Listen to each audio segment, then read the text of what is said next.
হতাশা, জ্বালা, যন্ত্রণা, বেদনা, কষ্ট তোমার মনে যাই তা, তুমি একবার যদি চৈতন্য মহাপ্রভুর ওই রূপ দর্শন করো, সঙ্গে সঙ্গে তোমার হৃদয়ে মনের মলিনতা দূর হয়ে গিয়ে তুমি কুশলে কৃষ্ণ প্রেম সরোবরে অবগাহন করো, তো মহানন্দে জীবন যাপন করতে পারবে।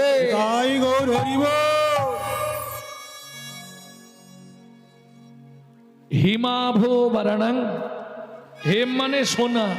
ও মাইরা, তোমরা যে সোনাগুলো পরো এগুলো একবার কি দুবার পোড়ানো?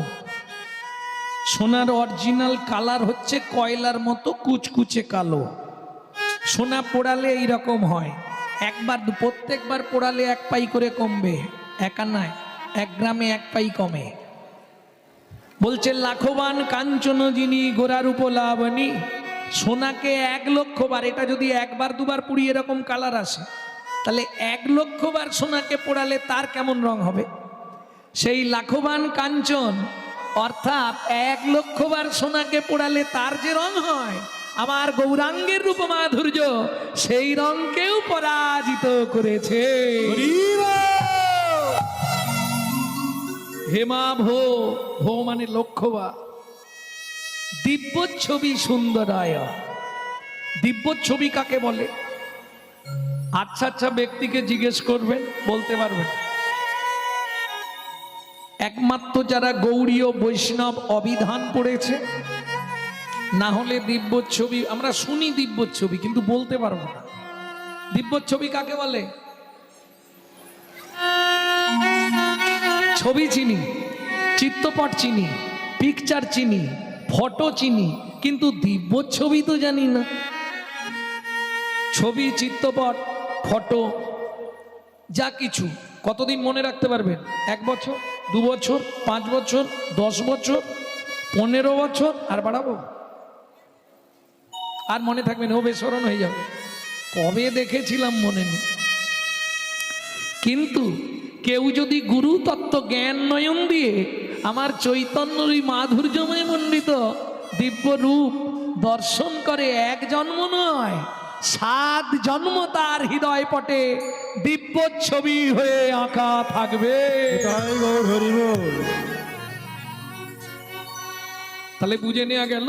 এইবার চলুন প্রথম যে শ্লোকটি বললাম সংহিতা থেকে, চিরাদ দত্তাং নিজ গুপ্ত বিত্বং, চিরকালের যা গুপ্ত বস্তু। আস্তে, এই জবার মা, হরিনাম পরে শুনবে, আগে আমার 2টো কথা শোনো।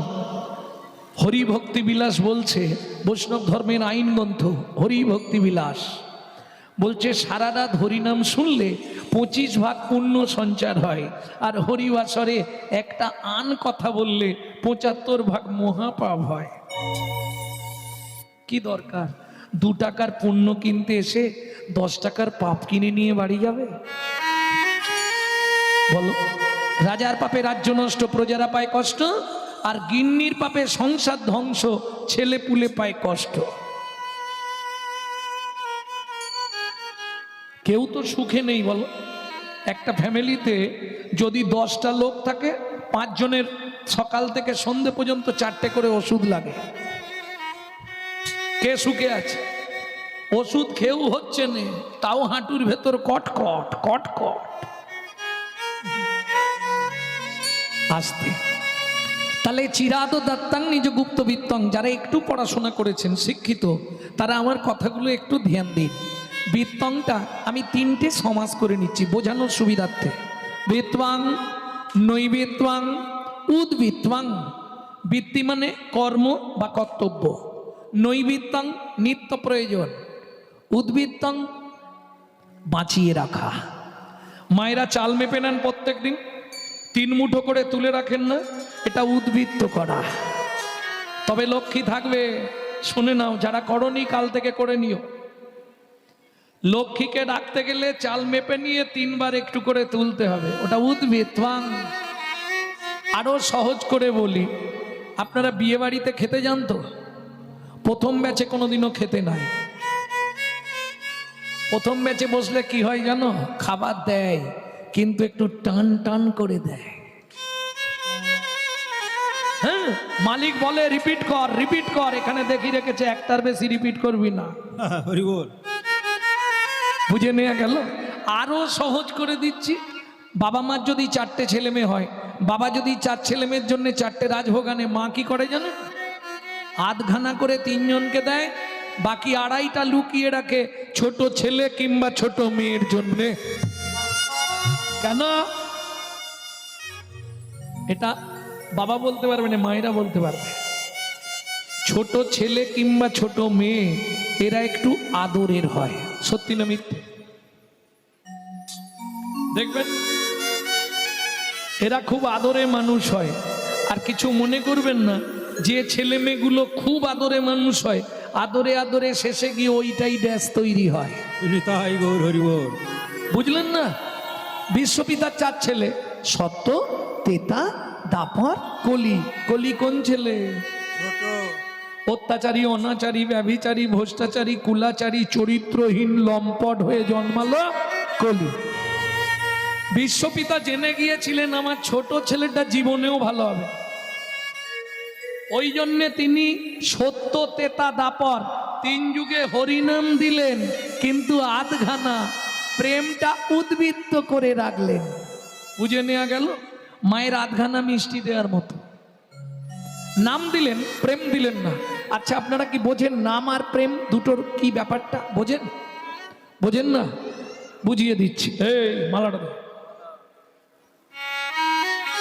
এই দেখেন, সহজে বুঝিয়ে দিচ্ছি নাম কাকে বলে। এটা নাম, এটা নাম নয়। কিসের মালা? রজনীর মালা, এটা নাম। প্রেম কোথায়?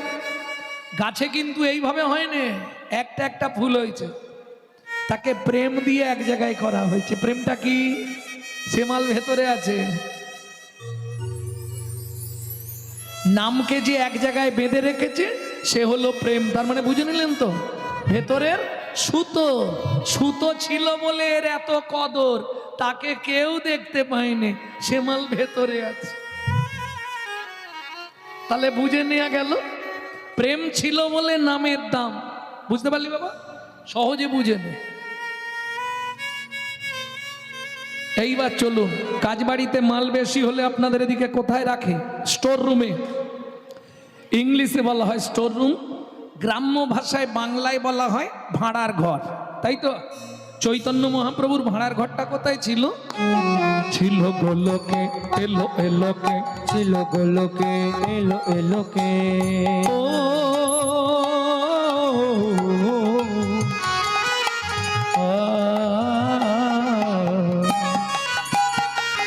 ছিল গোলকে, এলো এলোকে, ছিল গোলকে, এলো এলোকে।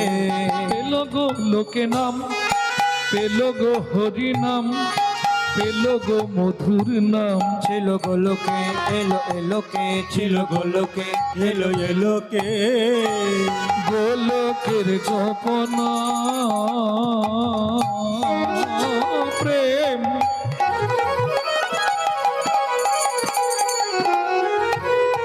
পরিবারে দান।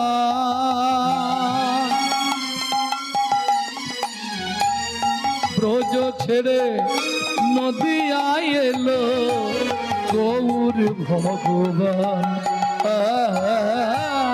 ব্রজ ছেড়ে নদিয়ায় এলো আমার গৌর ভগবান। আরে তাহলে আরেকটা মাইক দিতে হবে, দিয়ে ঘুরবো। ওটা ওনাকে বলুন, আমরা বলবো, আমি বলতে হবে। ব্রজ ছেড়ে নদিয়ায় এলো গৌর ভগবান।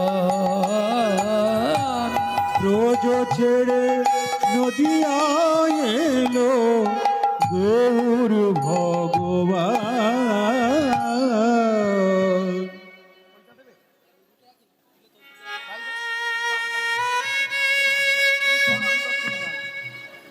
ভক্তমণ্ডলী, ভক্তিমতী মায়েরা, তাহলে উদ্ভিত্বাং ক্লিয়ার হলো?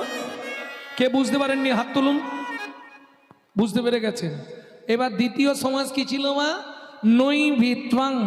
আমাদের নিত্য প্রয়োজন কি? 4টে জিনিস। একটা স্ট্রোক ফেল করে গেলে পরের কথাটা আর বুঝতে পারবে না, খুব কান দিয়ে শোনো। আর যারা গল্প করবা তারা গল্পই করে যাও, একদম শুনবে না। নৈমিত্তং, আমাদের নিত্য চারটি জিনিস প্রয়োজন। কি কি? আহার, বিহার, নিদ্রা, মৈথুন। এখন দুটো বাদ দিলে আমরা বাঁচবো, দুটো কিন্তু কম্পালসারি চাই। কি? আহার, নিদ্রা। একদম গদা বাংলায় নেমে এসো, গুছিয়ে খেতে হবে আর হাত পা ছড়িয়ে মন ভরে নাক ডেকে ঘুমাতে হবে। কিন্তু এবার বলি, আমরা যে খাদ্য খাবারগুলো খাই, যে যা খাও, আমি কারো খাওয়া নিয়ে কিছু বলবো নি, ভয় নেই, যে যার ইচ্ছা মতো খাও, তাতে দুঃখ নেই। যে খাদ্য খাবারগুলো খাই কার জন্যে খাই? দেহটাকে হৃষ্টপিষ্ট রাখার জন্যে, তাই তো মা? এইবার বলি, দেহের ভেতর যিনি আছে অর্গানাইজ করছেন, অর্গানাইজার, সুইচ মারলে কথা বেরোবে, সুইচ না মারলে বেরোবে না। সুইচ মারলে হাত পা চলবে, না হলে চলবে না। তিনি কিন্তু এই জড়জাগতিক ভাত ডাল তরি তরকারি খায় না, তার খাবার হলো বিশুদ্ধ হরি নামামৃত সুধার। গীতার ভাষায় যাকে বলা হয়েছে আত্মা রাম। ভক্তমণ্ডলী, ভক্তিমতী মায়েরা, তাহলে বুঝে নেওয়া গেল।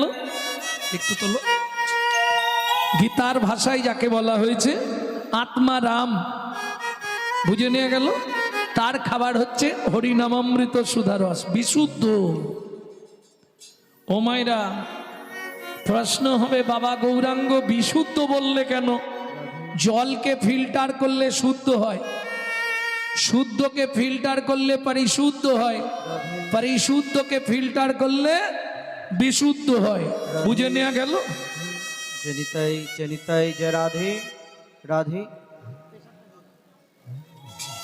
হরিনাম শুনলে জীবের কল্যাণ হয়, সত্য কথা। কিন্তু ডক্টর বিধানচন্দ্র রায় বলছে, দুধ খেলে শরীরের 32 রকম ভিটামিন জন্মায়, কিন্তু দুধটা যদি বিড়ালের মুখ দেওয়া হয়, ভিটামিন হবে তো? কি হবে?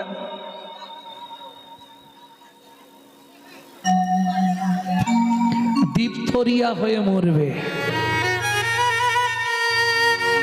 তাই তো? তাহলে হরিনাম শুনলে জীবের কল্যাণ হবে। কি কি কল্যাণ হয় বলো? এত বছর হরিনাম শুনছো, বলো। একদম চৈতন্য চরিতামৃতের প্রথমেই আছে, কৃষ্ণদাস কবিরাজ গোস্বামীর যে চৈতন্য চরিতামৃত, আদি লীলার প্রথমের দিকেই আছে হরিনাম শুনলে জীবের কি কি কল্যাণ হয়। জানো? যদি জানো তাহলে বলে সময় নষ্ট করুন। জানো কি? কেহ বলে নাম শুনিলে হয় রে পাপ ক্ষয়, কেহ বলে নাম শুনিলে হয় রে পাপ ক্ষয়, কেহ বলে নাম শুনিলে থাকে না জমের ভয়, কেহ বলে নাম শুনিলে থাকে না জমের ভয়। হরিনামের বহু অর্থ দুই মোক্ষ মানি, হরিনামের বহু অর্থ দুই মোক্ষ মানি, সর্বয় মঙ্গল হরে ইহাই মোরা জানি, সর্বয় মঙ্গল হরে ইহাই মোরা জানি, সর্বয় মঙ্গল হরে ইহাই মোরা জানি, সর্বয় মঙ্গল ঘরে ইহাই মোরা জানি। তাহলে হরিনাম শুনলে জন্ম জন্মান্তরের পাপ ক্ষয় হয়ে যায়, আর সর্ব অমঙ্গল দূরীভূত হয়ে সংসারে শান্তির সন্ধান পাওয়া যায়। প্রেম সে বলো চৈতন্য মহাপ্রভু কি। তাহলে বুঝে নেওয়া গেল। এইবার বলি, হরিনাম শুনলে জীবের কল্যাণ হয়, কিন্তু সেটা বিশুদ্ধ চাই। কিরকম? ওই অনাচারী ব্যক্তির মুখে হরিকথা শোনা সর্প উচ্ছিষ্ট সমদুগ্ধং, সাপের এঁটো করা দুধ খেলে যেমন তোমার ভেতর গিয়ে বিষক্রিয়া করবে, অনাচারী ব্যক্তি যারা, তাদের মুখে হরিনাম শুনতে ভালো লাগবে, সারা রাত হরিনাম শুনবে আর সকালে গিয়ে মারামারি বাঁধবে, বিষক্রিয়া হয়ে যায়। বুঝে নেওয়া গেল। তাহলে নৈবেদ্য আমাদের নিত্য প্রয়োজন কি? চৈতন্য চরিতামৃত যখন লিখছে কৃষ্ণদাস, তখন তার বয়স কত জানেন? 80 বছর। ডান দিকে রেখেছে মুরারি গুপ্তের কর্চা, বাঁ দিকে রেখেছে গোবিন্দ ঘোষের কর্চা। দুটো কর্চা দেখছে আর লিখছে। গভীর রাত্রিতে চৈতন্য মহাপ্রভু স্বপ্নাদেশ দিলেন, কৃষ্ণদাস কে? আমি শ্রীকৃষ্ণ চৈতন্য মহাপ্রভু। শোনো কৃষ্ণদাস, জীবের নৈতিক প্রয়োজনের জন্যে আদি লীলায় 6টা লাইন মোটা কালি দিয়ে লিখে দাও।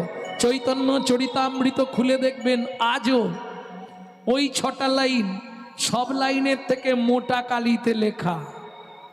নৈবেত্বাং, জীবের নৈতিক কর্তব্য কি?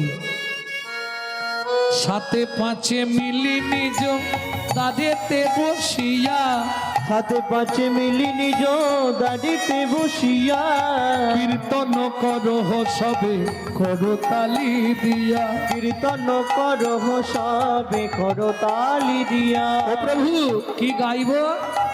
16 নাম 32 অক্ষর হয় মহামন্ত্র। 16 নাম 30 অক্ষর হয় মহামন্ত্র। যাইয়া গৃহেতে জপ হইয়া স্বতন্ত্র। যাইয়া গৃহেতে জপ হইয়া স্বতন্ত্র। আচ্ছা প্রভু, এই 6টা লাইন কিন্তু হৃদয়ঙ্গম করে নিন। মরার আগে বিছানায় শুয়ে থাকলে সেখানেও কাজে লাগবে। হ্যাঁ গো, আমরা তো কলির জীব, কোনো নিয়ম আছে? মহাপ্রভু বললেন কোনো নিয়ম নাই। খাইতে শুইতে নাম লবে যথা তথা, খাইতে শুইতে নাম লবে যথা তথা। স্থানে কাল পাত্র নাই নিয়ম বিধি তথা। খান কাল পাত্র নাই নিয়ম বিধি তথা। ও মাইরা, সব কথা তো মুখে বলা যাবে না, একটু আমার দিকে লক্ষ্য রাখবেন। কিছু কিছু আকার ইঙ্গিতে দেখিয়ে দিচ্ছি, বুঝে যাবেন। সময় পেলেই গাইবে, সময় পেলেই গাইবে, সময় পেলেই গাইবে, সময় পেলেই গাইবে। তোমরা দেখতে পাচ্ছ না? সময় পেলেই গাইবে, সময় পেলেই গাইবে। কাম কামনা দূরে যাবে, সময় পেলেই গাইবে। কাম কামনা দূরে যাবে, সময় পেলেই গাইবে। কামনা দূরে যাবে, সময় পেলেই গাইবে। কাম কামনা দূরে যাবে, প্রেমানন্দের উদয় হবে।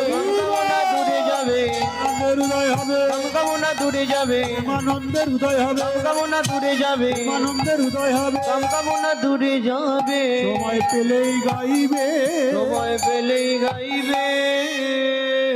তাহলে নৈবিত্তাং ক্লিয়ার হয়ে গেল। এবার বৃত্তং, বৃত্তি মানে কর্ম বা কর্তব্য। আগে জিজ্ঞেস করে নি কি ইচ্ছা, আবার পরজন্মে মানুষ হবে না, দরকার নেই।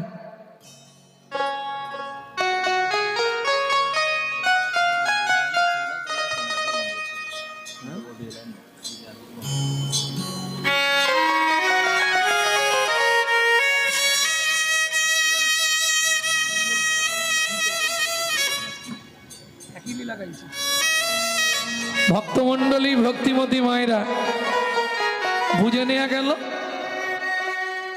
নৈবিত্তং কমপ্লিট। তাহলে উদ্বৃত্তং নৈবিত্তং, বাকি আছে বৃত্তং।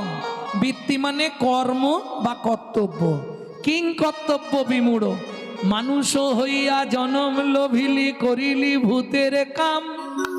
নিশি দিশি শুধু পচাল পারিলি, না লইলি কৃষ্ণ নাম। ওরে নিশি দিশি শুধু পচাল পারিলি, না লইলি কৃষ্ণ নাম। এখন মায়েরা